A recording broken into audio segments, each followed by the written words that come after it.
Hey everybody, this is Plot and Structure. This lecture is split into 6 parts. If it was all put together, it'd be over an hour long. So this will only focus on plot elements. You may need to go faster through this section, through this part. You may know a lot of it already. Here is the standard. This is what the state wants you to do, or to be able to do. This is the ninth and 10th grade standard, reading literature. That's what that RL stands for. And you can read through it. We already know that the state kind of makes things a little bit more complicated than what they need to be. So if you want to, that's fine, look through it. Here's how I broke that down into kind of normal language. I will be able to understand how an author chooses to structure a story, including how to order events within it, and those events will be the 5 elements of plot. Then I will also be able to identify types of narrative structures and consider why the author chose a particular structure. That's part 2 of this lecture.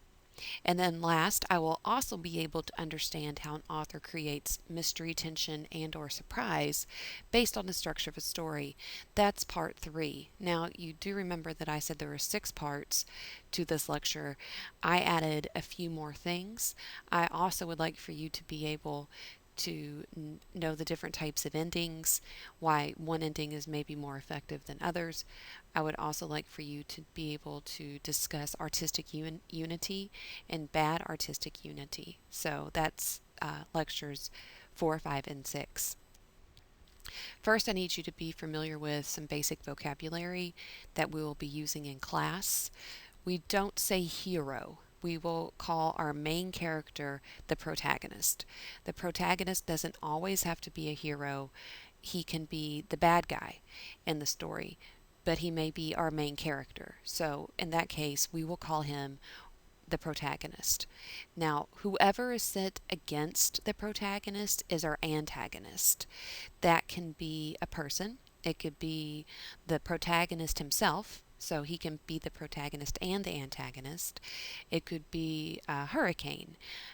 Could be what is set against the protagonist. That's the major conflict of the story. So, speaking of conflict, I need you to be familiar with the 5 types of conflict. Individual versus individual is where we have most of our action adventure stories, our superhero stories. Spider-Man versus the Green Goblin. There's a case where we, especially in the earlier Spider-Man movies, we have clearly a hero and a villain. But as the Spider-Man saga progresses, we have Spider-Man who's not so pure and good. He's simply just the protagonist. And in some of the movies that I'm thinking of, he's actually against himself.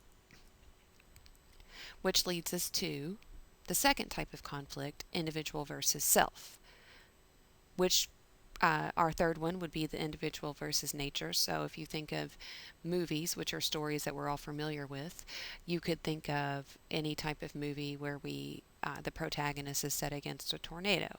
2012 would be a really good example if you've seen that movie. Or we have our protagonist set against a tornado, or perhaps the cold. There's that Liam Neeson movie where he's in a plane crash and he's lost in the woods and he's against wolves. That would be an example of individual versus nature. We also have individual versus society. Every time I think of this one, I always think of Romeo and Juliet, where we have 2 people who love each other, but everybody in the town of Verona does not want them to be together because their families have been fighting forever, and if these 2 get together, then their families are going to continue to fight. So the citizens of Verona, of the town in which they live, are done. The society is against them. And then individual versus supernatural. This is a newer one that's emerged probably in the last 100 years or so in literature or in any type of story. It was the rise of the Gothic novel and Edgar Allan Poe and the ghost story.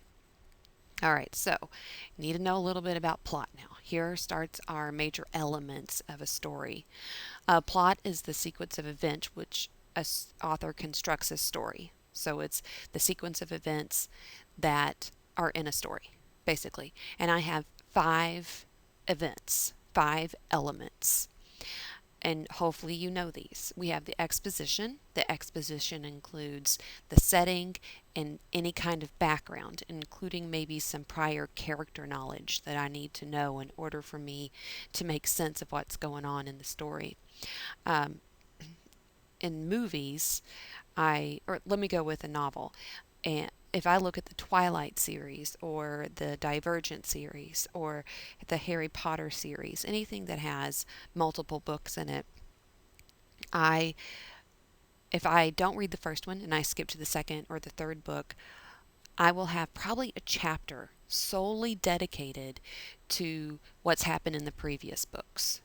So it gives me the exposition. It gives me, as the reader, the background of what I've missed. That leads us to the rising action. The rising action is simply what happens between the exposition and the climax.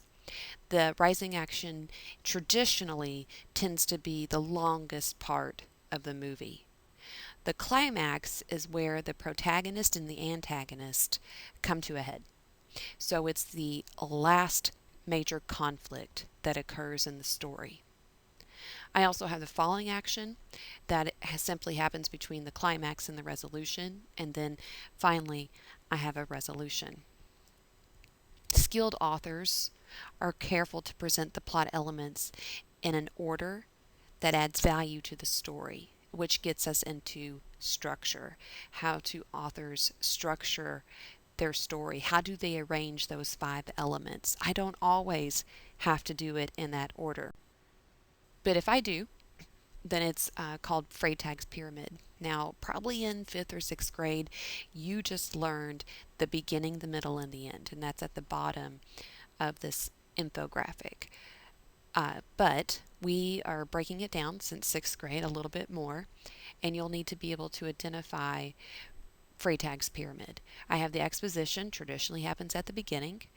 I have the introduction of the conflict, who and what my protagonist is against. Now, it's not, let me make this clear too. I don't have to have just one type of conflict. I could have three or four or all five. All five would be kind of crazy to have. That would be a lot to explain. But I could have a couple, but there's probably one that is the major conflict. Then it leads me to the rising action, and notice that our triangle is a little bit lopsided, or our pyramid is a little lopsided.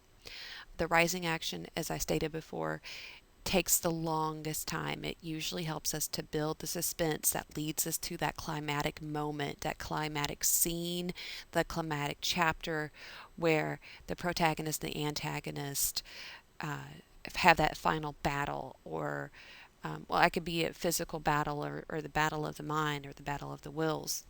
Then I have my falling action. Traditionally, doesn't always have to happen this way, but traditionally that is not quite as long as a rising action. And then I have my resolution. If you want any more information about Gustav Freytag, it's a real person who created this pyramid. You can go to that wikipedia.org site. He was a critic of literature and a writer himself, and created this pyramid in order to discuss literature. I do have two examples of Freytag's pyramid comes from film. The first one would be Carrie. I know it comes on it comes on cable sometimes. This movie does. I know it's on Netflix because it always pops up for me to watch. There's two versions. Well, I think there's multiple versions, but the one that I have pictured here is the original from the 70s, starring Sissy Spacek. Then there's the one that just came out a few years ago, remake of this, and it's from Stephen King's book. So at the beginning of this movie or story, I find out that Carrie lives with her mom, who is a religious zealot. It push the limits type of person, who doesn't let kind of any outside influence affect her or her daughter. Carrie also has some powers, and her mom is not very kind to her about that. Something kind of suspicious, and here's where kind of some of our suspense starts, like what is it, why is it, how long has this been happening. Carrie, and this is the beginning of the conflict. Carrie has her first menstrual period, and why does this matter? Well, blood becomes a motif in this movie or in this story, and motif is another term that we're going to have to talk about later on. But Carrie has her first period. She becomes now a woman. Her mom is really suspicious of her now. She thinks that she's the devil, and then that leads us to a rising action. Not only is she having all these issues with her mom, but she's also not accepted at school. And so the kids, the quote unquote popular kids, decide that they are going to humiliate her. They're going to bring her to prom. They're going to vote her in as homecoming queen or prom queen. But as soon as she's crowned, and here's the picture that I have, is this scene, they pour pig's blood all over her. Well, that is the turning point of the story. All the conflict comes to a head, and she unleashes all of her power. Town gets destroyed, students get destroyed, her mom and her get into it. Carrie gets wounded by her mother, and her mother, and then Carrie dies of a heart attack at the end because her telekinetic powers have just overtaken her.